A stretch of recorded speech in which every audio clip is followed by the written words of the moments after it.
ನಮಸ್ತೆ, TRP Indian ಕಿಚನ್ಗೆ ಸ್ವಾಗತ. ಇವತ್ತು ನಾನು ಮುಲ್ಲಂಗಿ ಪಲ್ಯನ ಯಾವ ರೀತಿ ಮಾಡೋದಂತ ಹೇಳಿ ನಾನು ನಿಮಗೆ ತಿಳಿಸ್ಕೊಡ್ತೀನಿ. ಈಗ ಒಂದು ಪಾತ್ರೆಯಲ್ಲಿ ಸ್ವಲ್ಪ ಎಣ್ಣೆ ಹಾಕಿದ್ದೀನಿ ನೋಡಿ. ಹಾಗೆ ಈಗ ಎಣ್ಣೆ ಬಿಸಿ ಆಗ್ತಿರುವಾಗ ಸ್ವಲ್ಪ ಸಾಸಿವೆನ ಹಾಕ್ಕೊತೀನಿ.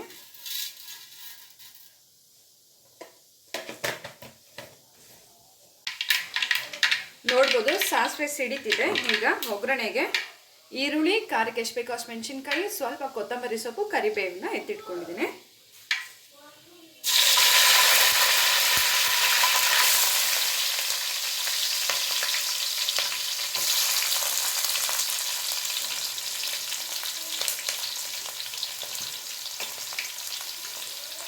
ಈರುಳ್ಳಿ ಚೆನ್ನಾಗಿ ಫ್ರೈ ಆಗಲಿ.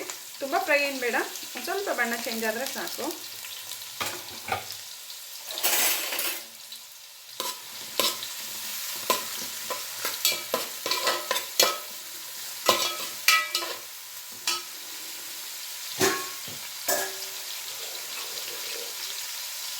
ನೋಡ್ಬೋದು ಮುಲ್ಲಂಗಿನ ಎಲ್ಲ ನಾನು ಸಣ್ಣ ಸಣ್ಣದಾಗೆ ಕಟ್ ಮಾಡಿ ಎತ್ತಿಟ್ಕೊಂಡಿದ್ದೀನಿ.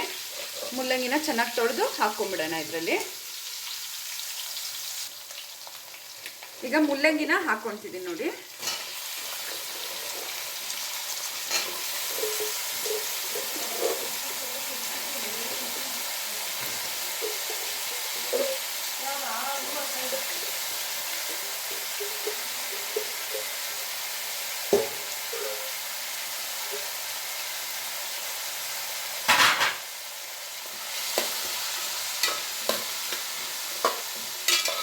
ಚೆನ್ನಾಗಿ ಮಿಕ್ಸ್ ಮಾಡ್ಕೊಂಬಿಡೋಣ.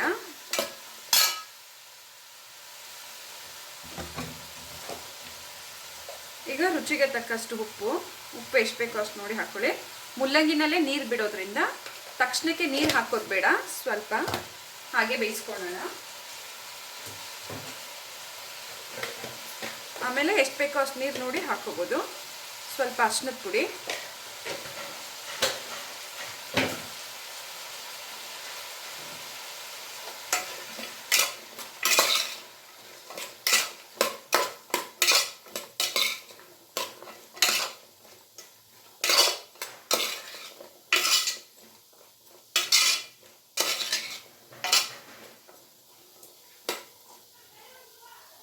ಚೆನ್ನಾಗಿ ಬೇಯಿಸ್ಕೊಂಬಿಡೋಣ. ಈಗ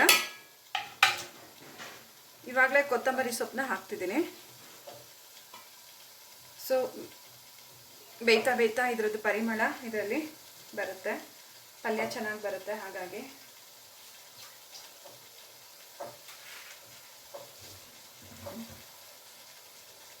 ಈ ರೀತಿ ಪ್ಲೇಟ್ ಮುಚ್ಚಿ ಮುಲ್ಲಂಗಿನ ಚೆನ್ನಾಗಿ ಬೇಯಿಸ್ಕೊಳ್ಳೋಣ. ಇಲ್ಲಿ ನೋಡಿ ಅರ್ಧ ನೀರು ಬಿಟ್ಟಿದೆ.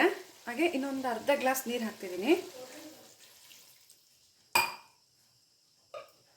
ತುಂಬ ನೀರು ಹಾಕಿದ್ರೆ ತುಂಬ ನೀರು ಹಾಕೋಗುತ್ತೆ, ಹಾಗಾಗಿ ನೀರು ನೋಡಿ ಹಾಕೊಳ್ಳಿ ಎಷ್ಟು ಬೇಕೋ ಅಷ್ಟು.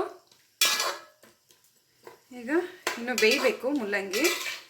ಇನ್ನೊಂದು 10 ನಿಮಿಷ ಮೀಡಿಯಮ್ ಫ್ಲೇಮ್ನಲ್ಲಿ ಬೇಯಿಸ್ಕೊಂಬಿಡೋಣ.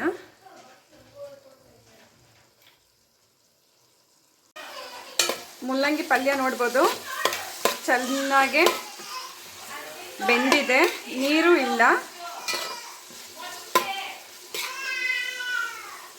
ತುಂಬ ಈಸಿ ಮೆಥಡಲ್ಲಿ ಮುಲ್ಲಂಗಿ ಪಲ್ಯನ ಮಾಡ್ಕೋಬೋದು.